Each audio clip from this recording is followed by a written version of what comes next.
Hello, my name's Mo, and I'm creating something that will hopefully help people with mental conditions and psychological disorders improve the quality of their life. I'm specifically trying to help people who are in or were in DBT therapy. DBT is a kind of therapy in which people learn a set of skills and apply them to various situations in their life to make healthier and better decisions. These skills are broken down into the sections of mindfulness, distress tolerance, emotion regulation, and interpersonal effectiveness. And you don't need to know what these really mean, but what you do need to know is that in my research, I found out that during therapy, people tend to utilize the skills in their life at a fairly high level because of the structure and format and consistency of therapy. But after they're done with therapy, their use of these kinds of skills goes down. So in DBT, which usually takes course over about a year, every week people see an individual therapist and go to a group therapy session. In group, they learn about skills and how to use them. And in individual therapy, they try to figure out by reflection on their past how they're using their skills well and where they struggle. Each week, patients fill out a form called a diary card that helps them keep track of their skills use over time.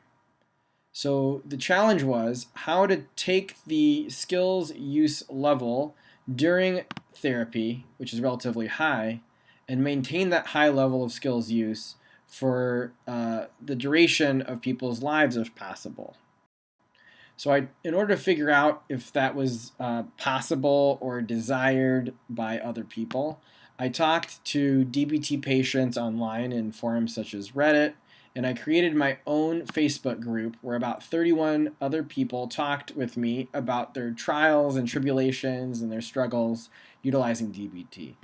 In addition to really insightful and meaningful conversations, a lot of members also filled out surveys, and I kind of holistically began to see that the vision that I had initially was roughly helpful for other people.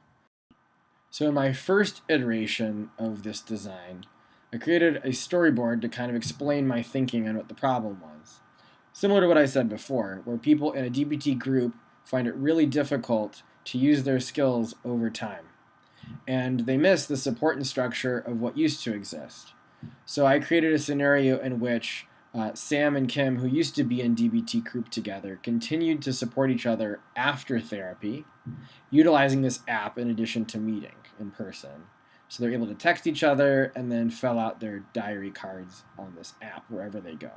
So a more detailed version is Kim and Sam would fill out this diary card where they can check off what skills they used, and they can see how their skills use compared to the other person. And if they're in a group, the average of the group's skill use versus theirs. The idea being here that if you see other people using skills more, you might be motivated to use your skills in other parts of your life that you weren't before. And if you're having problems using those skills, you can chat with people in the app. You can chat to everyone as a group message or individual people. And this is separate from texting, so you don't get tons of notifications mixed up between the support group that you're a part of and your day-to-day texting. In order to make this more tangible, I iterated again and created a digital version where people in this group would fill out a diary card. For this example, let's say that I'm in this group, the support group after therapy, and I fill out today's date, what skills I used, if my day was good, if I want to talk about my day later when we do meet in person, and I can write myself a reminder of what happened. So the results of this form go into a Google Sheet where you can see kind of a more graphical representation of the skills use. And the output of this goes into a visualization here where you can see on aggregate how your use of skills as a whole, in addition to the 4 categories, how you compared to your group. If you have problems, I can chat to my friend. Let's say I'm talking to my friend Xander from group, and I say, "How are you, Xander? I saw you weren't doing well this week." And so Xander, in this story, can see in this chat here that thanks for checking in. So we can chat. So that's roughly created what I was thinking of. You can fill out a diary card, you can chat with each other, and people tend to gravitate more to the chat as the primary thing that they liked and they could ground their chat in their diary card entries. So they thought it was interesting, but they found that the diary card aspect of it was not what they really were gravitating towards. And so for the next iteration, I wanted to focus on the chat experience while still maintaining the diary card, but focusing more on what could happen if the chat experience was more robust.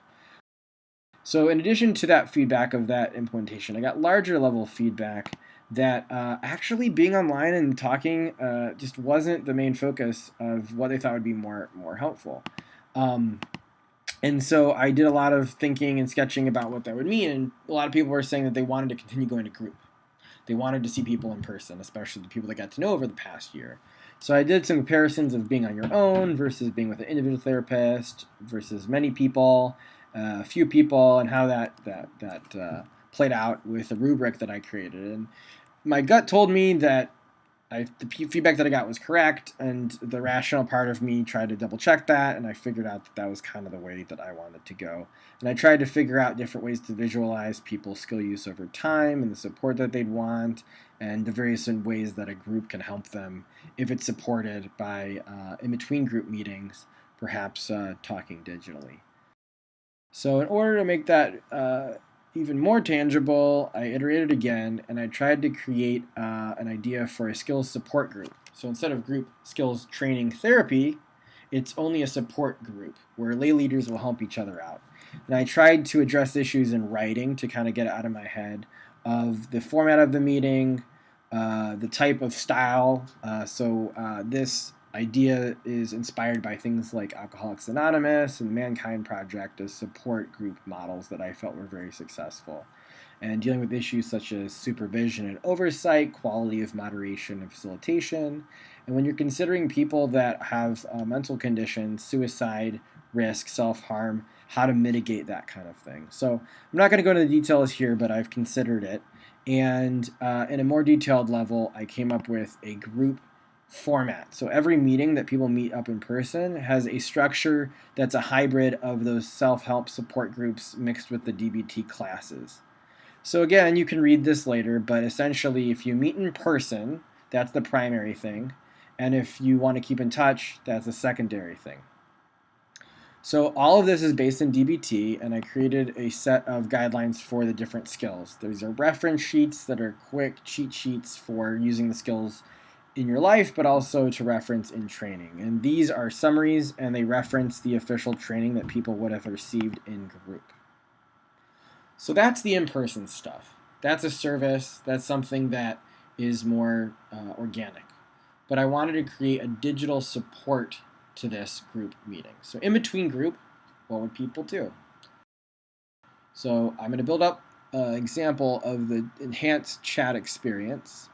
And on the left in this example, we have Xander, a fictional character from Fast and the Furious, and me, the group facilitator. In this example, I picked Xander because as a fake person, it's okay to kind of talk about a serious topic of people that are at risk for self-harm. So in this example, Xander is really unstable right now, and I, although I'm not a therapist, have received training to be in a support group to help walk him through that. We have other members of the group all pulling together to help him get the help that he needs if it gets too severe, but we want to help him not get to that point.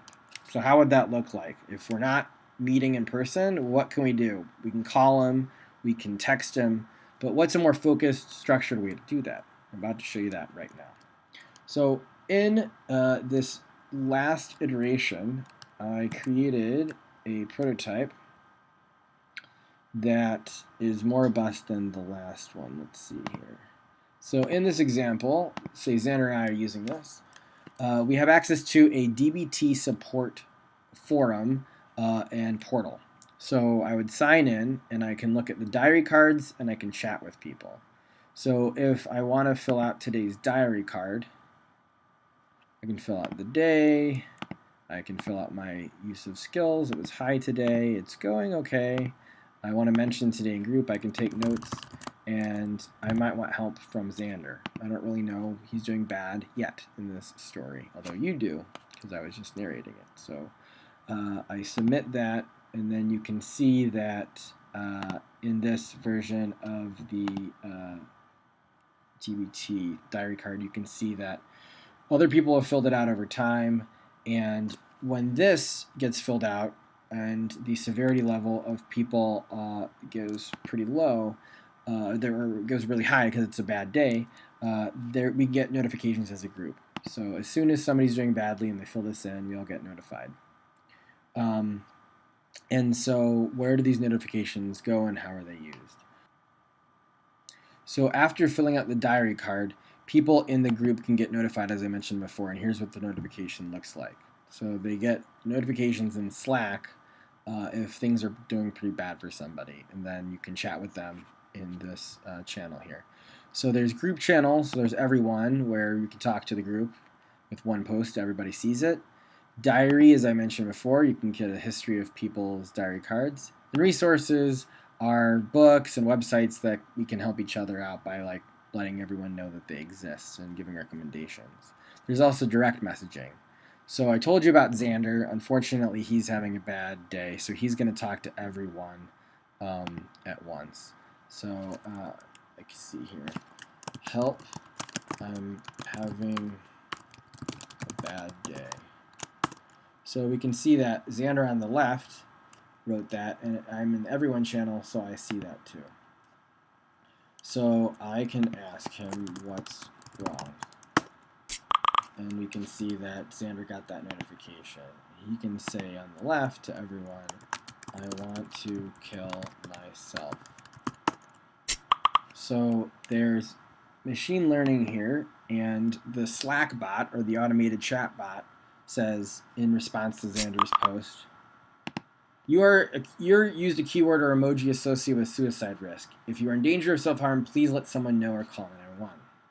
So if no one's available to chat, this is a little bit of automated support.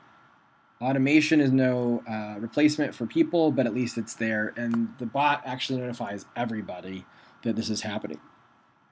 So when I mentioned emoji there, actually there's been a lot of research on what keywords correlate with self-harm and suicide ideation. And surprisingly, more than a lot of other words are the cry emoji here.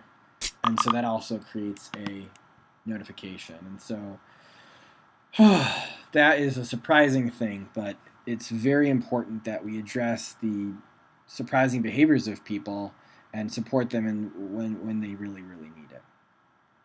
So these experiences also work on mobile. So I'm going to show you here. Okay, so we talked about filling out a diary card. So here on the iPhone is a diary card, and you can say today, I'm Mo, so I'm filling that out. My skill level was high. It's going badly today. That's why I used all my skills. I want to mention that in group. And then, so there we go. So we can see it here. That was my entry. And so soon we'll get a notification, although it's pretty delayed. So in addition to that, we can see here that in the group, we got updates now, and everyone, we can see that Xander was unfortunately thinking about hurting himself. And we can also message Xander directly and tell him, I'm there for you. What can I do? But that's texting. That's really not an adequate response for somebody who's going to hurt themselves. So what can happen here is in this, we can do a Skype call. And all I have to do is type in /Skype and then the username. Xander just taps on the link there, and he's taken to the web app of Skype, and he can video call me right away. So I'm on the phone at the grocery store, and Xander is on the computer at home. And it doesn't matter where we are, we can still connect to each other. In this example, let's say I am fortunate enough to talk Xander down from his crisis, and he's okay. So we end the Skype call here. Xander goes back to the group, and he tells everyone, I'm okay now. No need to worry. And we can see on the right that everybody's getting it. I'll see you at the next group. So hopefully you can see the benefit of a new kind of support group based on DBT where people meet in person is augmented by a structured digital communication method in which no matter how bad the day's going, you can reach people that you care about via text, via video message, and see how they're doing when things are going well via the diary cards. Unfortunately, as far as I can tell, there are no actual DBT support groups. There's drop-in group classes and individual therapists that know DBT, but there are no R support groups. I think the first step would be to create a structured approach in person to facilitate ongoing skills use of people in a community locally. But I do think that this digital component is a way to enhance people's ability to support each other when they're not there in person. And the combination of text and video and audio and group messaging and individual messaging, I think is really critical. Because if you get a notification that your friend is in trouble and everybody else in that group is there for them at the same time because they got notifications too, it just makes that support network that much more robust.